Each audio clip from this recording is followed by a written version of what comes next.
Bilangan pasal 34. Batas-batas tanah Kanaan.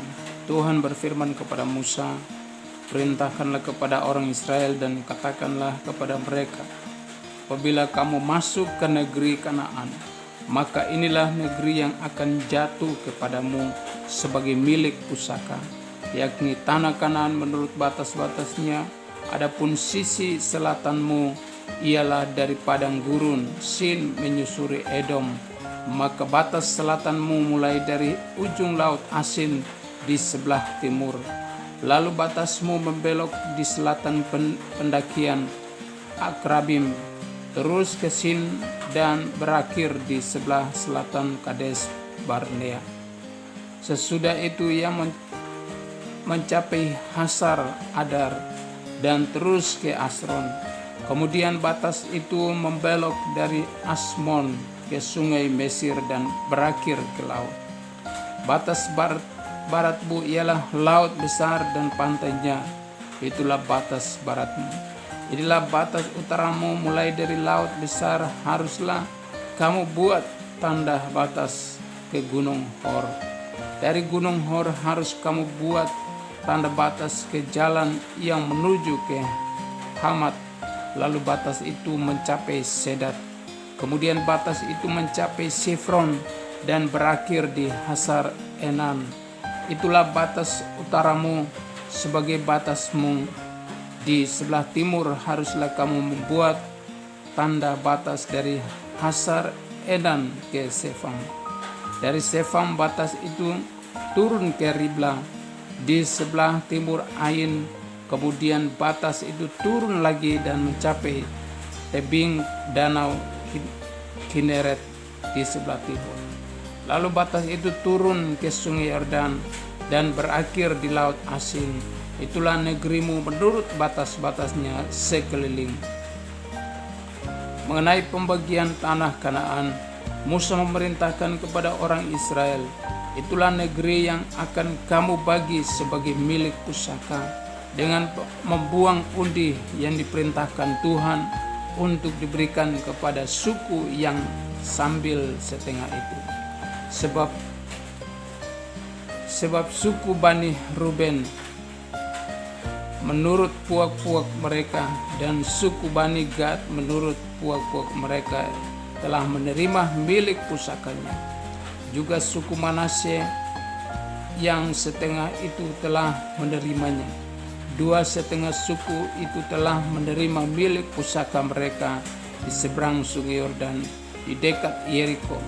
Ke sebelah timur Tuhan berfirman kepada Musa, inilah nama orang-orang yang harus membagikan tanah itu kepadamu sebagai milik pusaka.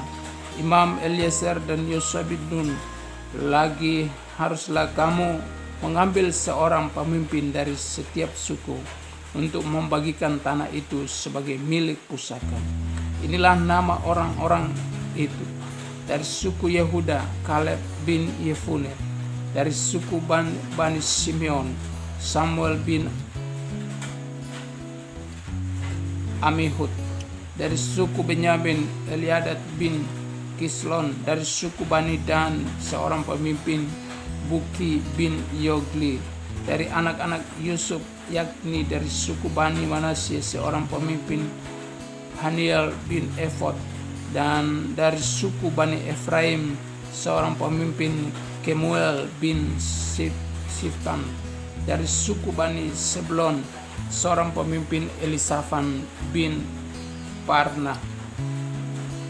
Dari suku Bani Isakar, seorang pemimpin, Paltiel bin Asan. Dari suku Bani Aser, seorang pemimpin, Ahiud bin Selomi. Dari suku Bani Naftali, seorang pemimpin, Pedaol bin Amihud.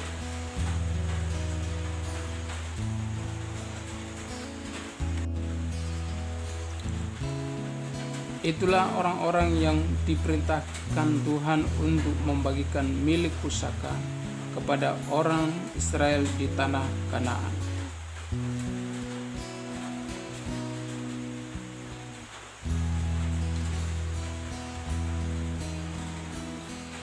Bilangan 35. Kota-kota orang Lewi. Tuhan berfirman kepada Musa di dataran Moab di tepi sungai Yordan di dekat Yeriko. Perintahkanlah kepada orang Israel supaya dari milik pusaka kepunyaan diberikan mereka kota-kota kepada orang Lewi untuk didiami. Juga haruslah kamu memberikan kepada orang Lewi tanah-tanah penggembalaan yang di sekeliling kota-kota itu. Kota-kota itu akan menjadi kepunyaan mereka untuk didiami dan tanah-tanah pengembalaan untuk hewan yang mereka miliki dan untuk segala ternak mereka yang lain. Tanah-tanah penggembalaan kota-kota yang harus kamu berikan kepada orang Lewi itu ialah dari tembok kota keluar 1000 hasta berkeliling. Di luar kota itu haruslah kamu mengukur 2000 hasta di sisi timur dan 2000 hasta di sisi selatan dan 2000 hasta di sisi barat dan 2000 hasta di sisi utara, sehingga kota itu berada di tengah-tengah. Itulah bagi mereka tanah Kanaan, tanah-tanah penggembalaan kota-kota. Mengenai kota-kota yang harus kamu berikan kepada orang Lewi itu, ialah 6 kota perlindungan yang harus kamu berikan supaya orang pembunuh dapat melarikan diri ke sana. Di samping itu haruslah kamu memberikan 42 kota. Segala kota yang harus kamu berikan kepada orang Lewi itu berjumlah 48 kota. Semuanya dengan tanah-tanah penggembalaannya. Mengenai kota-kota yang akan kamu berikan dari tanah milik orang Israel, dari suku yang banyak jumlahnya, haruslah kamu ambil banyak, dan dari suku yang sedikit jumlahnya haruslah kamu ambil sedikit. Setiap suku harus memberikan dari kota-kotanya kepada orang Lewi sekedar milik pusaka yang dibagikan kepadanya. Kota-kota perlindungan. Tuhan berfirman kepada Musa, berbicaralah kepada orang Israel dan katakanlah kepada mereka, apabila kamu menyeberang sungai Yordan ke tanah Kanaan, maka haruslah kamu memilih beberapa kota yang menjadi kota-kota perlindungan bagimu, supaya orang pembunuh yang telah membunuh seorang dengan tidak sengaja dapat melarikan diri ke sana. Kota-kota itu akan menjadi tempat perlindungan bagimu terhadap penuntut balas, supaya pembunuh jangan mati sebelum ia dihadapkan kepada raja rapat umat untuk diadili. Dan kota-kota yang kamu tentukan itu haruslah 6 buah kota perlindungan bagimu. 3 kota harus kamu tentukan di seberang sungai Yordan sini, dan 3 kota harus kamu tentukan di tanah Kanaan, semuanya kota-kota perlindungan. Ke-6 kota itu haruslah menjadi tempat perlindungan bagi orang Israel dan bagi orang asing dan pendatang di tengah-tengahmu, supaya setiap orang yang telah membunuh seorang dengan tidak sengaja dapat melarikan diri ke sana. Tetapi jika ia membunuh orang itu dengan benda besi sehingga orang itu mati, maka ia seorang pembunuh, pastilah pembunuh itu dibunuh. Dan jika ia membunuh orang itu dengan batu di tangan dan mungkin menyebabkan matinya seorang sehingga orang itu mati, maka ia seorang pembunuh, pastilah pembunuh itu dibunuh. Atau jika ia membunuh orang itu dengan benda kayu di tangan yang mungkin menyebabkan matinya seorang sehingga orang itu mati, maka ia seorang pembunuh, pastilah pembunuh itu dibunuh. Penuntut darahlah yang harus membunuh pembunuh itu. Pada waktu bertemu dengan dia, harus membunuh dia. Juga jika ia menumbuk orang itu karena benci atau melempar dia dengan sengaja sehingga orang itu mati, atau jika ia memukul dia dengan tangannya karena perasaan permusuhan sehingga orang itu mati, maka pastilah si pemukul itu dibunuh. Ia seorang pembunuh, penuntut darah harus membunuh pembunuh itu pada waktu bertemu dengan dia.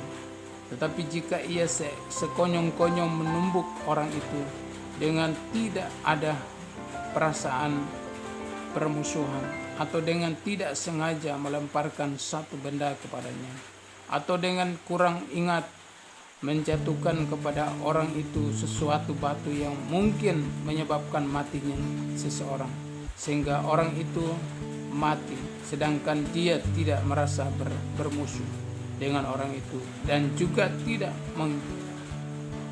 mengikhtiarkan celakanya, maka haruslah rapat umat mengadili antara orang yang membunuh itu dan penuntut darah menurut hukum-hukum ini. Dan haruslah rapat umat membebaskan pembunuh dari tangan penuntut darah, dan haruslah rapat umat mengembalikan dia ke kota perlindungan, ke tempat ia telah melarikan diri.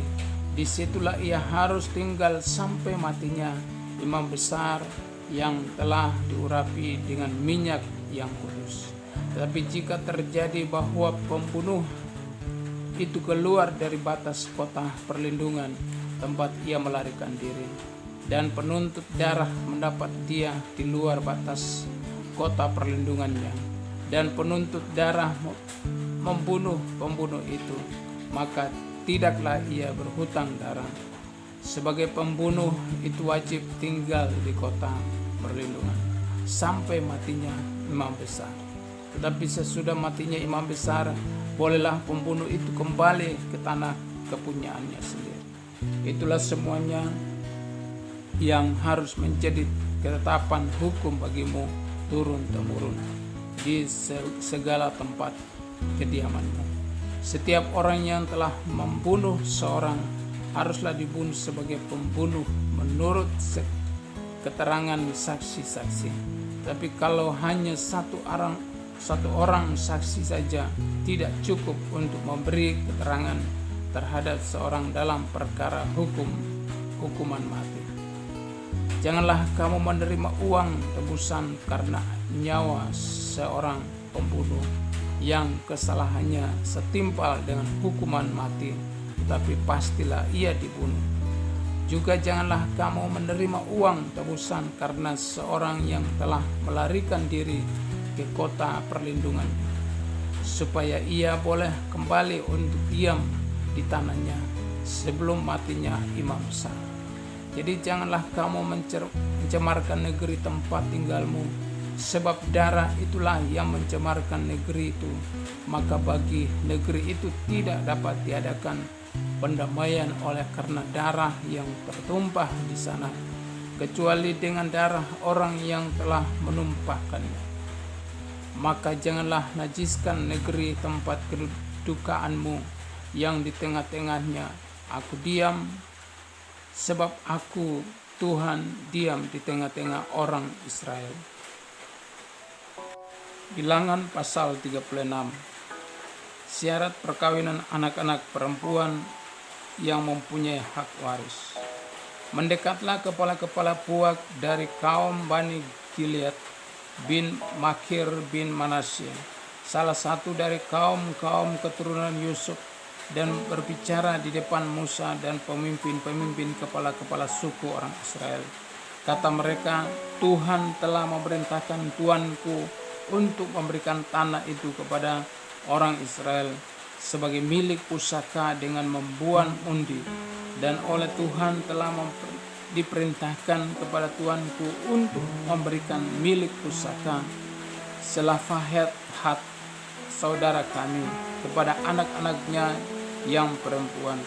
Tetapi seandainya mereka kawin dengan salah seorang anak laki-laki dari suku lain di antara orang Israel, maka milik pusaka perempuan itu akan dikurangkan dari milik pusaka bapa-bapa kami, dan akan ditambahkan kepada milik pusaka suku yang akan dimasukkannya, jadi akan dikurangkan dari milik pusaka yang diundikan kepada kami. Maka apabila tiba tahun Yobel bagi orang Israel, milik pusaka perempuan itu akan ditambahkan kepada milik pusaka suku yang akan dimasukinya, dan akan dikurangkan dari milik pusaka suku nenek moyang kami. Lalu Musa memerintahkan kepada orang Israel sesuai dengan titah Tuhan, perkataan suku keturunan Yusuf itu benar. Inilah firman yang diperintahkan Tuhan mengenai anak-anak perempuan Selafehat. Bunyinya, mereka boleh kawin dengan siapa saja yang suka kepada mereka, asal mereka kawin dan di lingkungan salah satu kaum dari suku ayah mereka. Sebab milik pusaka orang Israel tidak boleh beralih dari suku ke suku, tetapi orang Israel haruslah masing-masing memegang milik pusaka suku nenek moyang. Jadi setiap anak perempuan di antara suku-suku orang Israel yang telah mewaris milik pusaka haruslah kawin dengan seorang dari salah satu kaum yang termasuk suku ayahnya, supaya setiap orang Israel mewarisi milik pusaka nenek moyangnya. Sebab milik pusaka itu tidak boleh beralih dari suku ke suku, tapi suku-suku orang Israel haruslah masing-masing memegang milik pusakanya sendiri, seperti yang diperintahkan Tuhan kepada Musa. Demikianlah diperbuat anak-anak perempuan Selafehat. Maka Mahla, Tirsa, Hogla, Milka, dan Noah, anak-anak perempuan Selafehat, kawin dengan anak-anak laki-laki dari pihak saudara-saudara ayah mereka. Mereka kawin dengan laki-laki dari kaum-kaum Bani Manasye bin Yusuf, sehingga milik pusaka mereka tetap tinggal pada suku kaum ayahnya. Itulah perintah dan peraturan yang diperintahkan Tuhan kepada orang Israel dengan perantaran Musa di dataran Moab di tepi sungai Yordan dekat Yeriko. Ulangan pasal yang ke-1. Musa meriwayatkan pengalaman di Gunung Horeb. Inilah perkataan-perkataan yang diucapkan Musa kepada seluruh orang Israel di seberang sungai Yordan, di padang gurun di Araba Yordan, di tantangan Suf antara Paran dan dengan Tofel, Laban, Haserot, dan di Sahab. 11 hari perjalanan jauhnya dari Horeb sampai Kades Barnea melalui jalan pegunungan Seir. Pada tanggal 1 bulan 11 tahun ke-40 berbicaralah Musa kepada orang Israel sesuai dengan segala yang diperintahkan Tuhan kepadanya demi mereka.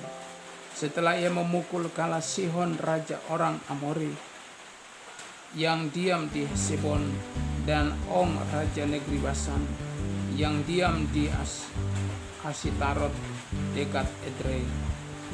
Di seberang sungai Yordan di tanah Moab, mulailah Musa menguraikan hukum Tuhan ini, katanya. Tuhan Allah kita telah berfirman kepada kita di Horeb demikian, telah cukup lama kamu tinggal di gunung ini. Majulah, berangkatlah, pergilah ke pegunungan orang Amori dan kepada semua tangga mereka di Araba Yordan, di pegunungan di daerah bukit, di tanah Negeb, dan di tepi pantai laut, yakni negeri orang Kanaan, dan ke gunung Libanon sampai Efrat, sungai besar itu. Ketahuilah, aku telah menyerahkan negeri itu kepadamu. Masukilah, dudukilah negeri yang dijanjikan Tuhan dengan sumpah kepada nenek moyangmu, yakni Abraham, Ishak, dan Yakub, untuk memberikannya kepada mereka dan kepada keturunannya. Riwayat pengangkatan hakim-hakim. Pada waktu itu aku berkata kepadamu, demikian seorang diri aku tidak dapat memikul tanggung jawab atas kamu. Tuhan Allahmu telah membuat kamu banyak dan sesungguhnya sekarang kamu sudah bintang-bintang seperti bintang-bintang di langit sebanyaknya. Tuhan Allah nenek moyangmu kiranya menambahi kamu 1000 kali lagi dari jumlahmu sekarang dan memberkati kamu seperti yang dijanjikannya kepadamu. Tetapi bagaimana seorang dari aku, seorang diri aku dapat memikul tanggung jawab atas kesusahanmu, atas bebanmu dan perkaramu? Kemukakanlah dari suku-sukumu orang-orang yang bijaksana, berakal budi dan berpengalaman, maka aku akan mengangkat mereka menjadi kepala atas kamu. Lalu kamu menjawab aku, memang baik apa yang kau anjurkan untuk dilakukan itu. Kemudian aku mengambil kepala-kepala sukumu, yakni orang-orang yang bijaksana dan berpengalaman. Lalu aku mengangkat mereka menjadi pemimpin atas kamu, yakni sebagai kepala pasukan 1000, kepala pasukan 100, kepala pasukan 50, dan kepala pasukan 10, dan sebagai pengatur pasukan sebagai suku-sukumu. Dan pada waktu itu aku memerintahkan kepadamu para hakimmu, demikian berilah perhatian kepada perkara-perkara di antara saudara-saudaramu, dan berilah keputusan yang adil di dalam perkara-perkara antara seorang dengan saudaranya atau dengan orang asing yang ada padanya. Dalam mengadili jangan pandang bulu, baik perkara orang kecil maupun perkara orang besar harus kamu dengarkan. Jangan getar terhadap siapapun, sebab pengadilan adalah kepunyaan Allah. Tapi perkara yang terlalu sukar bagimu harus kamu hadapkan kepadaku, supaya aku mendengarnya. Demikianlah aku pada waktu itu memerintahkan kepadamu segala hal yang harus kamu lakukan. Riwayat ke-12 pengintai.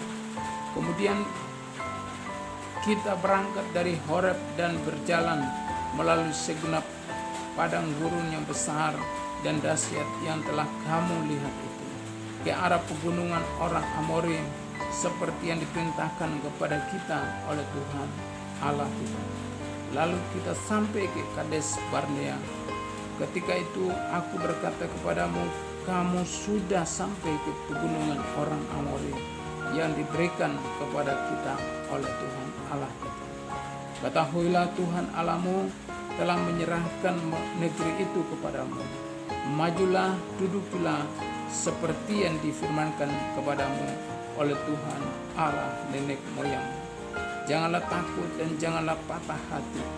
Lalu kamu sekalian mendekati aku dan berkata, marilah kita menjuru beberapa orang mendahului kita untuk menyelidiki negeri itu bagi kita dan membawa kabar kepada kita tentang jalan yang akan kita lalui dan tentang kota-kota yang akan kita datangi. Hal itu kupandang baik, jadi aku memilih daripadamu 12 orang dari tiap-tiap suku seorang. Mereka pergi dan berjalan ke arah pegunungan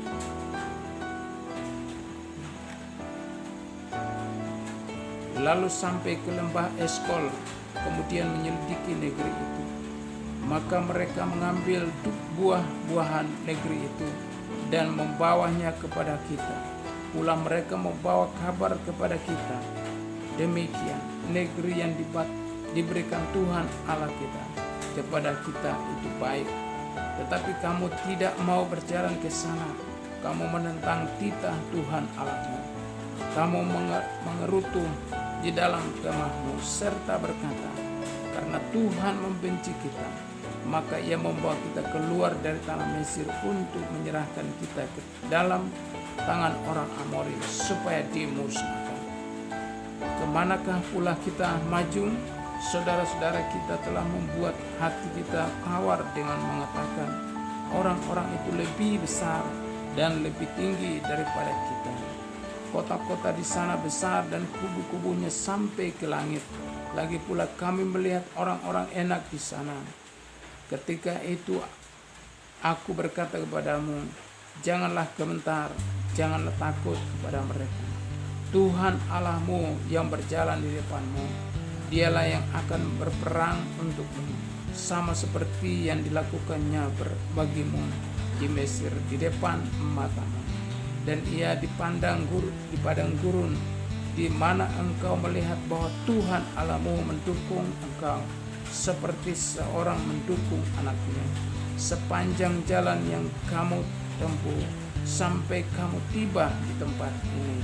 Tetapi walaupun demikian, kamu tidak percaya kepada Tuhan Allahmu yang berjalan di depanmu di perjalanan untuk mencapai tempat bagimu, di mana kamu dapat berkemah dengan api pada waktu malam dan dengan awan pada waktu siang, untuk memperlihatkan kepadamu jalan yang harus kamu tempuh. Riwayat hukum atas Israel. Ketika Tuhan mendengar gerutumu itu, Ia menjadi murka dan bersumpah, tidak seorang pun dari orang-orang ini, angkatan yang jahat ini, akan melihat negeri yang baik yang dengan sumpah kujanjikan untuk memberikan kepada nenek moyang, kecuali Kaleb bin Yefune. Dialah yang akan melihat negeri itu, dan kepadanya dan kepada anak-anaknya akan kuberikan negeri yang dijanjikan itu, karena dengan sepenuh hati ia mengikut Tuhan. Juga kepadaku Tuhan murka oleh karena kamu, dan ia berfirman juga, engkau tidak akan masuk ke sana. Yosua bin Nun pelayanmu, dialah yang akan masuk ke sana. Berilah kepadanya semangat, sebab dialah yang akan memimpin orang Israel sampai mereka memiliki negeri itu. Dan anak-anakmu yang kecil yang kamu katakan akan menjadi rampasan, dan anak-anakmu yang sekarang ini yang belum mengetahui tentang yang baik dan yang jahat, merekalah yang akan masuk ke sana, dan kepada merekalah aku akan memberikannya, dan merekalah yang akan memilikinya. Tetapi kamu ini baiklah, berangkatlah ke padang gurun, ke arah laut Tebrau. Riwayat kegagalan serangan ke bagian selatan. Lalu kamu menjawab katamu kepadaku, kami berbuat dosa kepada Tuhan, kami mau maju berperang menurut segala yang diperintahkan kepada kami oleh Tuhan Allah kita. Dan setiap orang daripadamu menyandang senjata perangnya, sebab kamu menganggap mudah untuk berjalan maju ke arah pegunungan. Tetapi Tuhan berfirman kepadaku, katakanlah kepada mereka, janganlah kamu maju dan janganlah kamu berperang, sebab aku tidak ada di tengah-tengahmu. Nanti kamu terpukul kalah oleh musuhmu. Dan aku berbicara kepadamu, tetapi kamu tidak mendengarkan.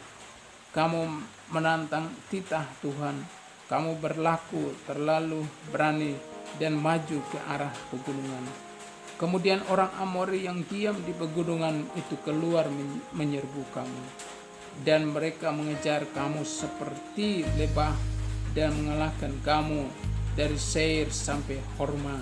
Lalu kamu pulang dan menangis di hadapan Tuhan, tetapi Tuhan tidak mendengarkan tangisanmu dan tidak memberi telinga kepada suaramu. Demikianlah kamu lama tinggal di Kades, yakni sepanjang waktu kamu tinggal di sana. Ulangan pasal yang kedua. Riwayat perjalanan di padang gurun. Kemudian kita balik dan berangkat ke padang gurun, ke arah laut Tebrau, seperti yang difirmankan Tuhan kepadaku. Lama kita berjalan keliling pegunungan Seir. Lalu berfirmanlah Tuhan kepadaku demikian, telah cukup lamanya kamu berjalan keliling pegunungan ini. Bolehkah sekarang ke utara? Perintahkanlah kepada bangsa itu. Demikian sebentar lagi kamu akan berjalan melalui daerah saudara-saudaramu, Bani Esau yang diam di Seir. Mereka akan takut kepadamu, tetapi hati-hatilah sekali, janganlah menyerang mereka, sebab aku tidak akan memberikan kepadamu setapak kaki dari negeri mereka, karena kepada Esau telah kuberikan pegunungan Seir menjadi miliknya. Makanan haruslah kamu beli dari mereka dengan uang supaya kamu dapat makan. Juga air haruslah kamu beli dari mereka dengan uang supaya kamu dapat minum. Sebab Tuhan Allahmu memberkati engkau dalam segala pekerjaan tanganmu.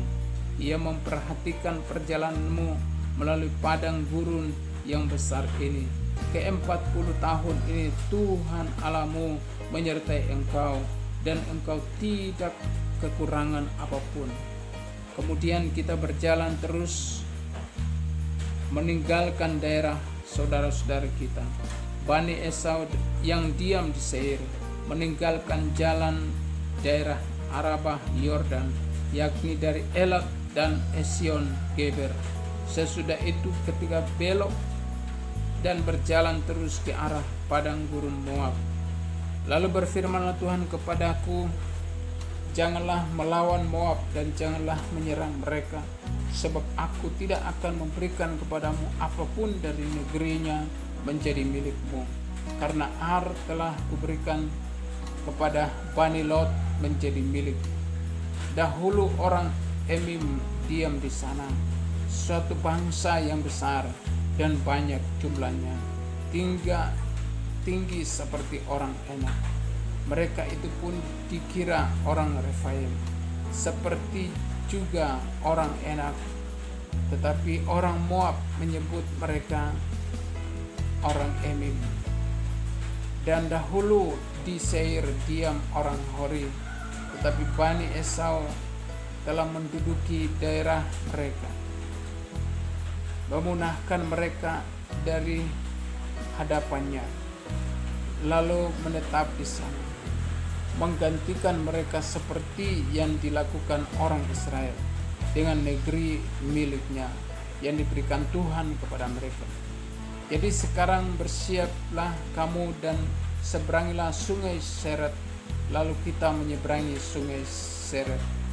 Lamanya kita berjalan sejak dari Kades Barnea sampai kita akan di seberang sungai Seret. Ada 38 tahun sampai seluruh angkatan itu, yakni prajurit, habis binasa dan perkemahan seperti yang dijanjikan Tuhan dengan sumpah kepada mereka. Dan tangan Tuhan juga melawan mereka untuk menghamburkan mereka dari perkemahan sampai mereka habis binasa. Maka ketika dari bangsa itu telah habis binasa semua prajurit, berfirmanlah Tuhan kepadaku, pada hari ini engkau akan berjalan melintasi perbatasan Moab, yakni Ar. Maka engkau sampai ke dekat Bani Amon. Janganlah melawan mereka dan janganlah menyerang mereka, sebab aku tidak akan memberikan kepadamu apapun dari negeri Bani Amon itu menjadi milikmu, karena aku telah memberikannya kepada Bani Lot menjadi milikmu. Negeri ini pun dikira orang negeri orang Refaim. Dahulu orang Refaim diam di sana, tetapi orang Amori menyebut mereka orang Samsumim, satu bangsa yang besar dan banyak jumlahnya, tinggi seperti orang Enak. Tetapi Tuhan telah memunahkan mereka dari hadapan Bani orang Amon, sehingga orang-orang ini menduduki daerah mereka dan menetap di sana, menggantikan mereka, seperti yang dilakukan Tuhan bagi Bani Esau yang diam di Seir, ketika ia memunahkan orang Hori dari hadapan mereka, sehingga mereka menduduki daerah orang Hori itu dan menetap di sana, menggantikan orang-orang itu sampai sekarang. Juga orang Awi yang diam di kampung-kampung sampai Gaza dipunahkan oleh orang Kaftor yang berasal dari Kaftor. Lalu orang Kaftor itu menetap di sana menggantikan mereka. Bersiaplah kamu, berangkatlah dan seberangilah sungai Amon. Ketahuilah aku menyerahkan Sihon, raja Hesbon, orang Amori itu, beserta negerinya ke dalam tanganmu. Mulailah menduduki negerinya dan seranglah Sihon. Pada hari ini aku mulai mendatangkan ke atas bangsa-bangsa di seluruh kolong langit kesenganan dan ketakutan terhadap kamu, sehingga mereka menggigil dan gemetar karena engkau apabila mereka mendengar tentang kamu. Riwayat peperangan melawan Sihon raja Hesbon. Kemudian aku menyuruh utusan dari padang gurun Kedamot kepada Sihon raja Hesbon, menyampaikan pesan perdamaian. Bunyinya, izinkanlah aku berjalan melalui negerimu. Aku akan tetap berjalan mengikuti jalan raya dengan tidak menyimpang ke kanan atau ke kiri. Juallah makanan kepadaku dengan bayaran uang, supaya aku dapat makan, dan berikanlah air kepadaku ganti uang, supaya aku dapat minum. Hanya izinkanlah aku lewat dengan berjalan kaki, supaya seperti yang diperbuat kepadaku oleh Bani Esau yang diam di Seir, dan oleh orang Moab yang diam di Ar, sampai aku menyeberangi sungai Yordan, pergi ke negeri yang diberikan kepada kami oleh Tuhan Allah kami. Tetapi Sihon raja Hesbon tidak mau memberi kita berjalan melalui daerahnya, sebab Tuhan Allahmu membuat dia keras kepala dan tengah hati dengan maksud menyerahkan dia ke dalam tanganmu, seperti yang terjadi sekarang ini. Lalu Tuhan berfirman kepadaku, ketahuilah, aku mulai menyerahkan Sihon dan negerinya kepadamu.